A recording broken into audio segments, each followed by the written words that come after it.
Kerry, you've always been a master at clutching hope out of the mouths of despair. So I think you gave us a perspective on how, at a time of challenges, certainly on the global stage, you see a path forward for climate action. We'll just spend a minute on what comes out of the current moment in Belém, because this is topical, but I really want to move forward to some of the points you talked about in terms of innovation and how the U.S. can win, as you put it. What would you like to see coming out of this current? How we all win? Yes, sure, of course. But we'll talk about that in a moment. But what comes next? What would you like to see as momentum coming out of this challenging COP? I think that's fair to say. In the next couple of years, what needs to happen to get to the next point? What needs to happen, which is going to be extremely difficult in terms of really getting to the next point, is that Belém finds a way, which I'm not convinced they will, to resolve the deficit of the NDCs. The nationally determined contributions, I mean, China's at 7 to 10% between now and 23. That just doesn't cut it. Now, China is you know, it doesn't implement global policy in ways that we do or others do. It's different, obviously. And so I spent 8 years negotiating with China in the last years, 8 years, as chairman of the Foreign Relations Committee and then as the global envoy and the Secretary of State. In fact, I went over there and met with President Xi within about 6 weeks of being secretary in order to change the equation, specifically. And President Obama bought into this notion, obviously, or it wouldn't have gone. And that was that you can't really make anything happen if China isn't on board. So we got President Xi to agree, at first very tentative, very difficult, because they didn't trust us and they were uncertain of where they wanted to go. And they hadn't really fought out the climate issue on a public stage at all. And they're very shy about putting down a marker where they don't know exactly where it's going to go and what they're going to be able to accomplish. So we spent a year working on our NDCs, and indeed, 1 year after we started, President Xi and President Obama stood up in the Great Hall of the People and together announced what we were going to do in Paris. That's how Paris happened, folks, to be blunt with you. Nobody could run for cover after China and the G77 had to act. So, but if I may, I mean, that was a crowning moment for your climate diplomacy, is the foundation stone of the Paris Agreement and how it was reached, that bringing together these two great superpowers, the two largest polluters on climate pollution, with China obviously surpassing the US in recent decades. But that world, I would put to you, no longer exists, at least in the short to medium term. We're in a different kind of world. It's hard to envision that kind of a meeting on climate topics these days. Can you give us one pointer, given your years of experience, decades, on how to navigate that competition, really, which is where we are with China on the global stage, where the U.S. is playing a different role? We've taken our toys and left the game, right? So left the pitch. How does this move forward? And to bring us back to that set of arguments that sounded like a bit of a flywheel of optimism you were presenting to us. How do we get from here to there? No, I still have some optimism. I mean, Xi Jinping and I, he's my counterpart in China. We've known each other for 25, 30 years now, and we are genuine friends. And we talk about everything when we're together, not just the job and so forth. And he's prepared. He's going to be operating with Tsinghua University as his sort of banner. And I'm doing some work through Carnegie, but also through Yale University. And we are going to try to, have an influence on what both countries are thinking about climate. The key to the climate was, and I was there when President Biden spoke to President Xi about it and said, look, this is a universal issue. This is not a bilateral issue. And we need to deal with this because if China and the United States do, things happen. And that's exactly what happened. In Glasgow, we came up with a memo that laid out a pathway to raise the NDC ambitions. And China said, well, we can't change the target, but we can do things that will make a difference. That's what China does. That's what I think they're doing now. They haven't changed their 2060 target. They haven't changed their peaking target. But I'll tell you this, I bet anything on it, they've peaked. They're going to go down because China is now, after 6-8 years of building up to this, China is the biggest manufacturer and deployer of renewables in the entire world, indeed more than all of the rest of the world put together.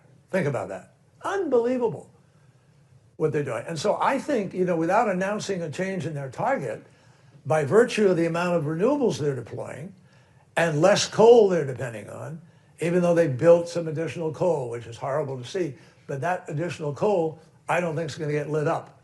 I think it's their hedge against an economy imploding because they have blackouts. They live in fear of it. So my personal judgment is that China is going to be ahead of us, even in reductions of emissions, because ours are going up because of the rate at which they're deploying. Let's pick up on that point. You made a case for how and why China may be peaking on emissions, and of course, the point about the clean technologies. The most recent cover in The Economist a week ago took this up with a 10-page special report, really digging into this from my colleagues who are based in China. And our argument is that, in fact, though there are security issues and economic issues raised and supply chain issues raised by China's extraordinary expansion, solar, wind, batteries, electric vehicles, and so on, this is a gift to the planet. This is something that it doesn't matter to the atmosphere where the cuts are made. And developing countries, Pakistan, extraordinary expansion in solar, the Sun Belt countries, all on the back of inexpensive Chinese technology. Now, this actually, while great for reducing the trajectory of atmospheric emissions, poses that challenge back to the US. And this is where I want to take the conversation with the time you and I have on stage. What is the opportunity for the US to respond through innovation, something you talked about a little bit on stage? I want to flag up for our audience here, those here and virtually, there is a new report issued today by the Council that I recommend to you very highly, the Global Energy Innovation Index. You'll see a précis of it outside. The full report is online, of course, and for those online, you'll find a link as well.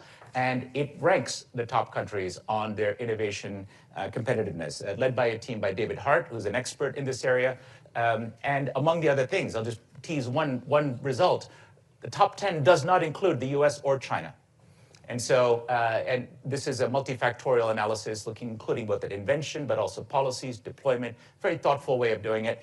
So Secretary Kerry, without having had the benefit of reading the report, and I know you haven't, the idea that America has some room to go, as indeed does China, on innovation, on climate tech innovation, energy innovation, what levers would you press if you could to help America in this challenge? As you say, everyone will win when clean energies flourish, I presume is your thesis, but what you said before, what does America need to do particularly to do better? Well, I mean, America, do I separate America from the administration? America's been around 250 years, so let's start for that. If you can. Well, there's certain things that just aren't going to happen. I can sit here and say, here's what we ought to be doing. It's not going to happen for a period of time. The private sector is going to continue to move, and the private sector is going to do it because they see alpha, money. You're going to be able to make money. And because the marketplace globally is moving exactly in the way you described. Because Malaysia, Indonesia, Vietnam, and many other countries, Laos, Cambodia, and places, desperately need electricity. They desperately need deployment. There's a huge market out there, folks. I mean, the energy market is the largest market the world has ever known, ever. And it's bigger than the Industrial Revolution because we have to redo everything. We have to do grids. We don't even have a grid in the United States, by the way. We got an East Coast thing and a West Coast thing, and then Texas has its own thing. You got it, yeah. Absolutely. And we can't send an electron from New York to California. That's insane in this day and age. And so, how do we get our how do we get our act together to do those things? Yeah. Politics. That's unfortunately what it comes down to. You have to win elections. If you don't win elections and you don't have people in power who want to do something, it isn't going to happen. And there are far too many choke points. We were hopeful we were going to get permitting reform before I left the job. Joe Manchin is still sore about that, but go on. Well, we should have done it. It's insane not to have done it. And that's another thing. We can't send an electron across state lines because of politics. people get in the way, or not, they want their market share. They don't want any disruption in it. They don't want to compete for it, certainly. I can tell you in 28 years in the United States Senate, you'd be amazed at how many CEOs came into me and asked me to join in legislating their monopoly, even though they were, quote, conservatives and didn't believe in, seriously, it does come down to winning, having an idea that wins. The idea that should win right now is all across this country, we are in a race with respect to AI. China, I made a note of this just before I came in here. China's target by 2025, end of this year, is 300 EFLOPS. That's the measurement of supercomputing power output, et cetera. And ability to gauge 1 quintillion floating points of operations, which is how it all works, how the models work. And they've got something like 300 models at this point in time of major language capacity. So China has a strategy to be able to win in the fight. We actually don't, despite what has been said. We're undoing IRA, we're undoing the incentives. It won't happen all at once. It'll go till 2028 or so, and so there'll be an election and a different president. So things can change here. But for the moment, we need to fuel the playing field so that companies can actually follow through on the plans that they have.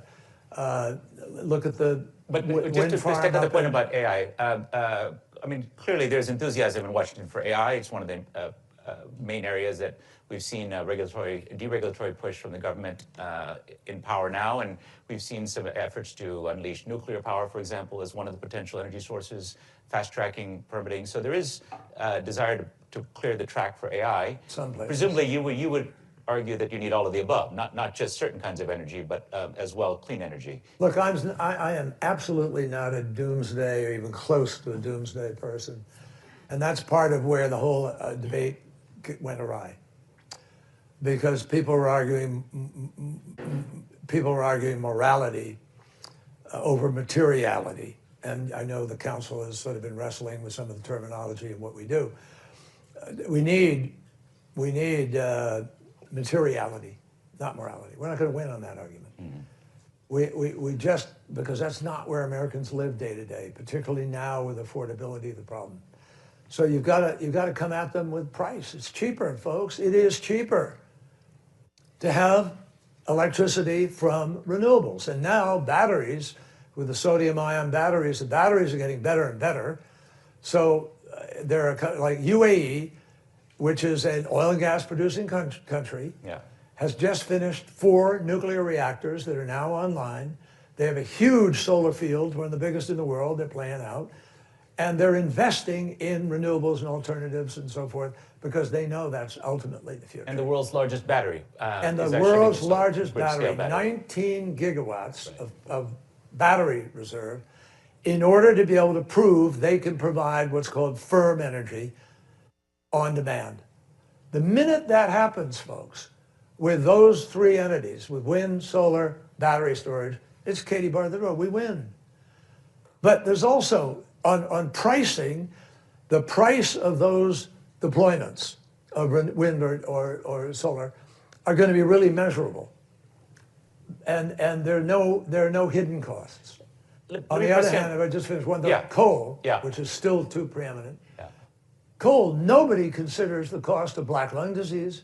Nobody considers the sludge that kills rivers, lakes, streams.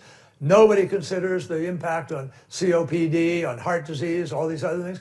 If you were to really tally up what coal does to our planet, it's multiple times more expensive than doing. Sure, when you do the full accounting, and it's not just. And I opened. But we ought to be able to sell that.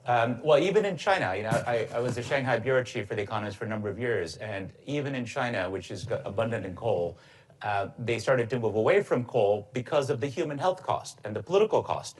People demanded to know what is the PM 2.5, that is the pollution levels. It became a salient political issue for the Communist Party, And the biggest, which is how they began the the push. biggest exhibitor of the effect of the air was the American embassy in Beijing. Absolutely. Every day, They used Chinese to would tweet tune out in because the American and embassy they used would to put really out piss off the PMs. Chinese, by the way, by doing that. So more power to them for having done it. But where I want to go with this, the last point, and that is, the great Wayne Gretzky once said that, when asked his secret to his success, he said, "I skate to where the puck is going to be." And with that in mind, rather than try to chase China on the cheapest solar, although nothing wrong with adopting and diffusing innovation, that's a big part of victory and innovation, where should the U.S. be skating to on this question of energy, climate, innovation? What's next, in your view? Well, next is here, and that's AI.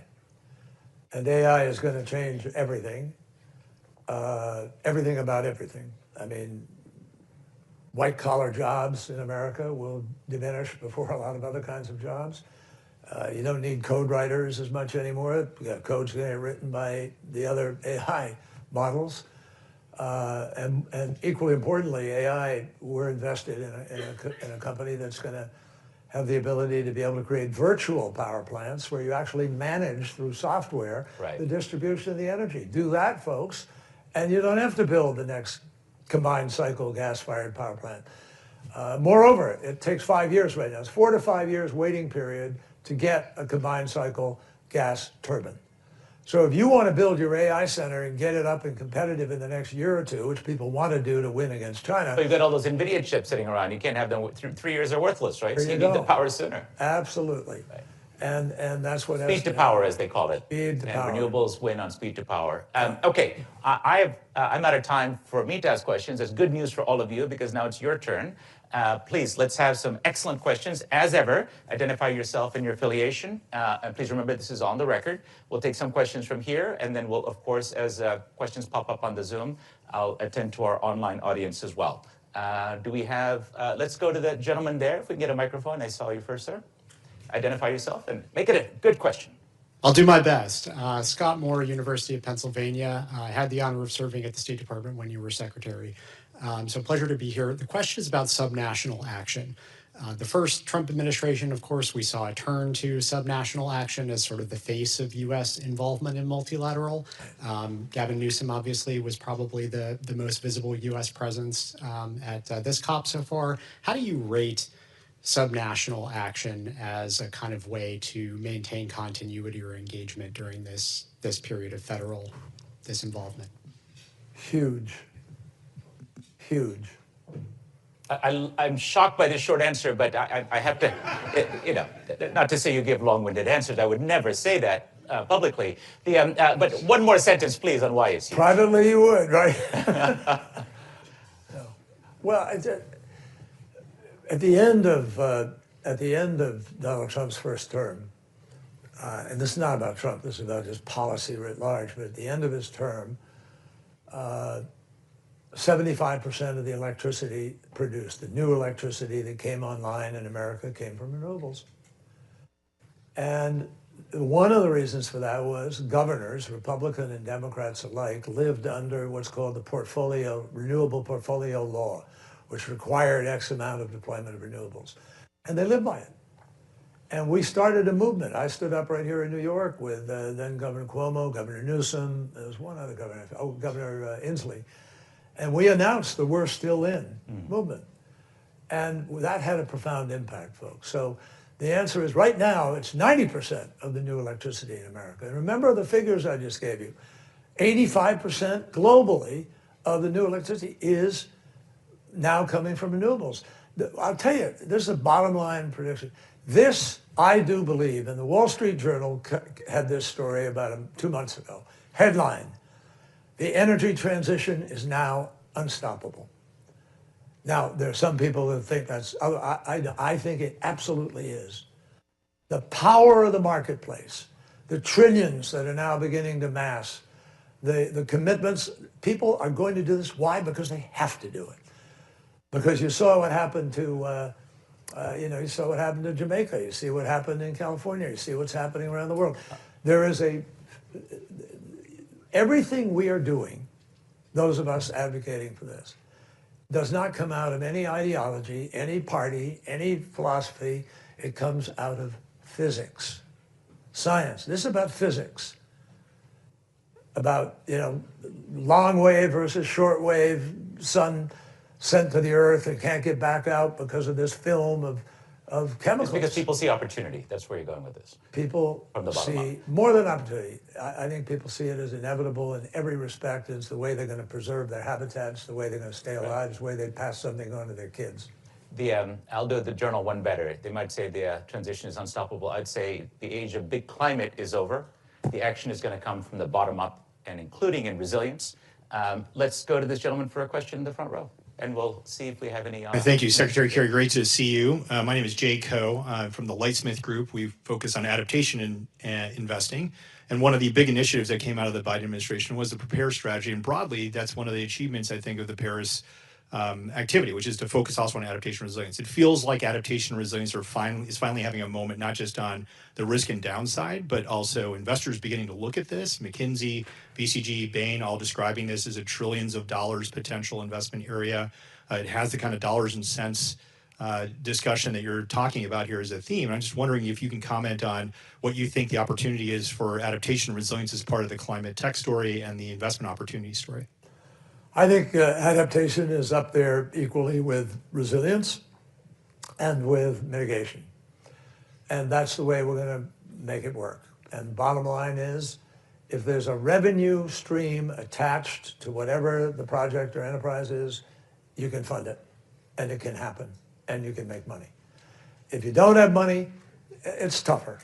The bottom line is that, but we're not doing anything that's concessionary. We're not doing anything that's subsidized, for the simple reason we want to prove to people that on the basics of economics, the basic of a judgment about a deal, you can have a terrific outline source. And let me tell you just quickly a couple of things. We're invested in a company called Fervo. Some of you may have heard of it. I don't know. It's geothermal. They built a prototype, not a prototype. They built a pilot project in in Nevada, and now the prototype is being built in Utah, and they'll be producing electricity shortly, in a year or so. It's 100%. It comes out of the earth. There's a certain amount of 85% of the employees are employees who came out of oil and gas, extraction industry, and they're using techniques that were used for fracking to now be able to get the heat out of the earth at levels, and they're going down 10,000 feet. They're going down 5,000, drilling horizontally. And this is going to be, that's a way you have absolute emission-free production of an AI data center. So, Secretary Kerry, I have to thank you because you've perfectly teed up a promotion for a major package that The Economist is publishing tomorrow on next generation geothermal, for which I went out to Utah to that. He didn't know this, to the Fervo project that's being discussed. See, it's happening, folks. It's happening, folks. If The Happen. Economist says it's happening, it's happening. You can see it all tomorrow. It's really an extraordinary transformation and an example of American climate leadership. It really is American leadership. It is. With startup companies and sort of the best of risk capital meeting oil and gas. This is green fracking. Some people aren't going to like it. New York State, we don't love fracking, but we're going to fall behind if we don't follow the opportunity of extending a kind of green energy that's got three benefits. It's clean emissions, but it's also 24/7 firm power, as it's called, and you can even use it for energy storage, long duration. So I encourage you to check This is certainly why the we're package going to out. win. But I'm not kidding, this folks. point is well This is why taken. I believe we can win. Let's go to our questioner online. We will take our next question from Anatoly Chubais. Oh, all right then. Hello. Can you hear me? Yes, we can hear you. I'm Anatoly Chubais. My current position is chairman of the Russian Study Center in Tel Aviv University, but my previous job was the Russian President's Special Envoy on Climate and Sustainability. And I do remember, Mr. Kerry, your successful visit to Russia in 2021, which really helps Russia to focus its climate policy. But that was 4 years ago. A lot of happened since that time.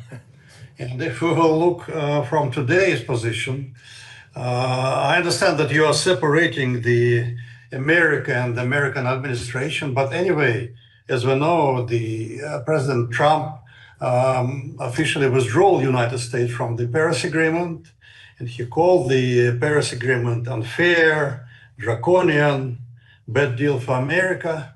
And if we go to Russia, unfortunately, I must admit that there is no real climate Tobias, policy. we're honored to have you with us, but your question, please. Yeah, so my question, with this position of United States, which is number 2 global emitter, and Russia, which is number 4 global emitter, do you believe that it will not undermine the global sustainable policy and still have a chance to achieve zero emission by 2050? I'm not sure I understand the Russia part of that question, but maybe it isn't there. I think that I think first of all, I mean, Russia is way behind everybody else and has barely taken part, unfortunately, in the efforts to create alternative renewable energy sources and to move away from gas and so forth. And obviously, what's happening with the war in Ukraine is a environmental disaster of huge proportions. So I think I would welcome Russia, trying to come to the table on several of these issues. I spent a lot of time with President Putin, and more than anybody else in the Obama administration, long meetings, and we were obviously very focused on Syria and ISIS and other things. But Russia cooperated with us in getting chemical weapons out of Syria in the middle of a war.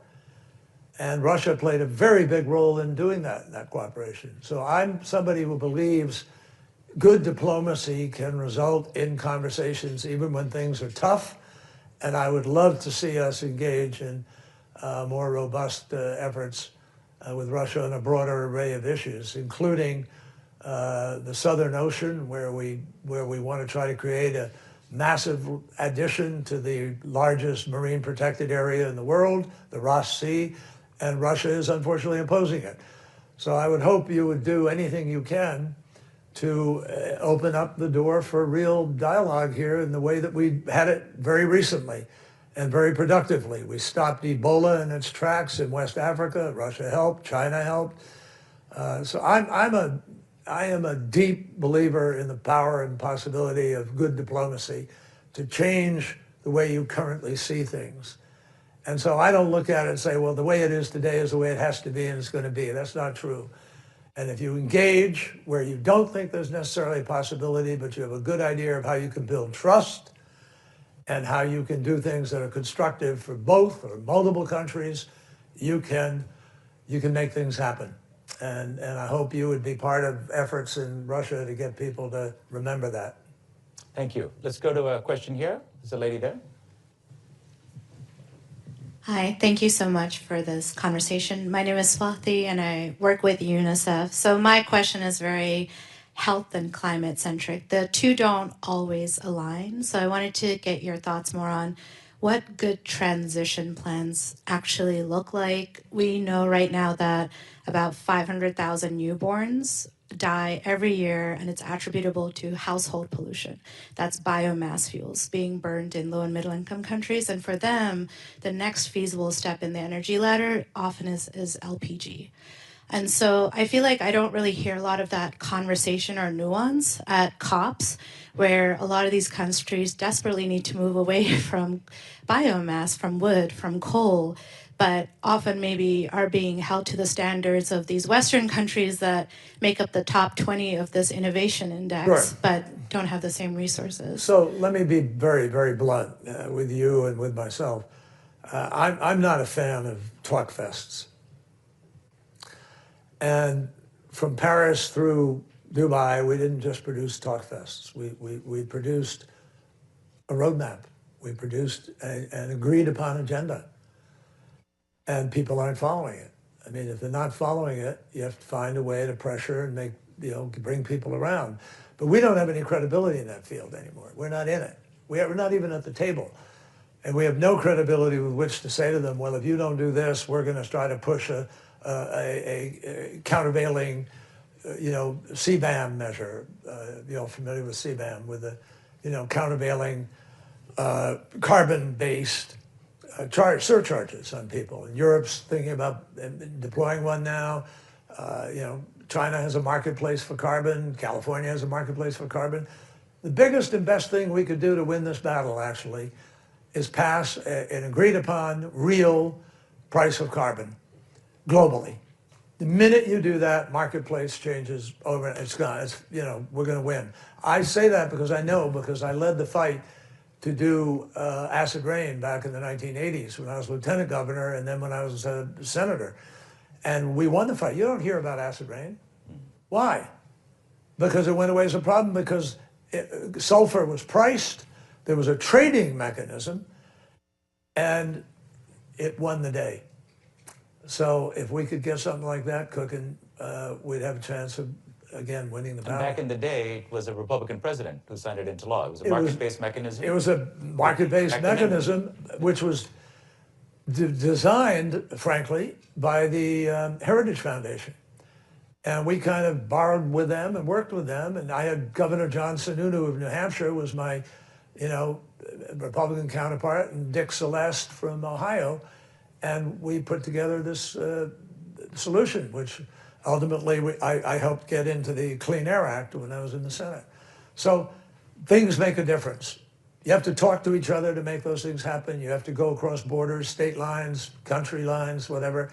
You got to have deployment, but you got to have real things that are happening now. And right now, what burns me up more than anything is people are not conscientiously making the kind of efforts. There are a few people who are, don't get me wrong, mostly European countries. And the Europeans are leading on the index that I just mentioned. So you have to keep pounding away. Folks, you know what? Winston Churchill once was asked something about America, whether they'd come around to do the war, fight the war, help and everything. And he said confidently, America will do the right thing after they've exhausted every other option. We're working on the latter part right now. Let's go for a question here. This gentleman. Tyler Godoff, Emerging Founder Advisory. So you mentioned you're now 55 years old. You've been on this journey for a while now. With hindsight, knowing what you know now, how would you have changed your strategy trying to achieve the goals that you've achieved and are trying to achieve on this front? How would I have changed? Yeah, knowing what you know now, what strategy shifts would you have personally made? Well, I would have shifted some strategy and made sure that my campaign was adequately answering the lies that were thrown at us and won the presidency. That would be a good start. Let's go to the back row here. I've ignored the back. Maybe we'll go to the lady over there in the red. Thank you very much. My name is Lily Pike. I'm a reporter with Bloomberg News. I cover climate change in China, and thank you for citing my colleague's work earlier. My question is going back to what you said about China filling the vacuum right now. I'm curious, is China currently meeting your definition of climate leadership on the global stage? And if not, why not? No, Thanks. they're not. And I don't think they will in the near term very easily. For the same reasons that I think Belt and Road has been a very troubled program. I think that I'm trying to find the right structure here. China is different. It's just different culturally, economically, and otherwise. They make a decision, everybody gets on board. They can make it in 2 days. They can make it in 1 day if they want to, and they move. We can't do that. We don't do that. And I'm not advocating that we should do that because the methodologies that they're doing that are not something that Americans want to live with, and I would never even think of that. It'd be counter to America. But they get things done. 8 years ago, they were nowhere near being able to produce the kind of massive levels of solar panels that they are today. And mind you also, those solar panels capacity came from Germany and the United States. It was literally stolen from us in the context of trade, and nobody did anything about it at the WTO, and the rest is history. So we lose out. Now, we can't sit around and crying about it and whining. We got to get to work. And the way we get to work is focus on the supply chains that are going to make the greatest difference to us right now, to be able to lead, and frankly, to sit down with China. Now, I know that's heresy in a lot of places. Everybody says, oh, no, you know. I mean, Congress people are tripping over each other to see who can be more, you know, bellicose in talking about China. But I just don't agree with that as an approach. And I think everything I've done with China has proven otherwise. That is not the only way to get things done. And we might find that there's a very different course of possibilities if we were to work in a sincere way of dealing with other things. Now that's, mind you, there are a bunch of things that are problematic in terms of how China behaves. I mean, you've got challenges galore, ranging from access to the marketplace, theft of intellectual property, Uyghurs, Taiwan, nuclear weapons, 9-dash line in the South China Sea. It's going to be hard to climb out of that hole to be optimistic, Secretary Kerry. No, I disagree, because that's the way life is, folks. I mean, there's nothing we're presented with today that hasn't been presented in a slightly different form to another generation. You know, every one of the problems we face are caused by human beings, and they're caused by human beings and how they interpret other people's politics, other people's strategy, and other people's culture, and so forth. And you get stuck there. And I think, you know, the art is to sort of find the way you can get commonality and break out of there. I'll give you a commonality suggestion. If we just have a race with China for AI, what Putin said is that whoever controls AI is going to be able to control the world. That's Putin's view. And Xi has not said something like that, but he said that China's going to lead the world in AI. Now, I don't know how many of you read Tom Friedman's article in the New York Times, maybe 6 weeks ago, 2 months ago. Brilliant article, in my judgment. Really crafted carefully, word for word, important, a huge message. And the bottom line was, if we don't sit down with China and work out the guardrails and the rules of the road for AI, we are all asking for potential cataclysmic disaster. We lived through this in the post-war world, post-World War II. And we had a constant struggle with the Soviet Union on who was going to develop the next weapon. And if you looked at the history, and it's worth going back and tracking it, you look at the history of the arms race, beginning with us dropping an atomic bomb. I'm not saying we shouldn't have. I think it was the right thing to do, and I support that. But we did it. Then came the hydrogen. Then came, I think... Secretary, we're just out of time. So the punchline here is, what I hear you bringing us to is, while you emphasize that there is a great competition, a great race, it is, of course, useful to remember the value of cooperation as well on the great powers, on the great teams of our age. But there's some things that's a little more than that. It's not just the power of cooperation. It's the imperative in this case. Right. Imperative. Imperative. And how do we get to that imperative? Thank you. We are out of time, and I will draw this meeting to a close, reminding all of us that this was on the record. I thank all of you for joining us online as well as here. This will be posted online. Please give Secretary Kerry a nice round of applause for joining us.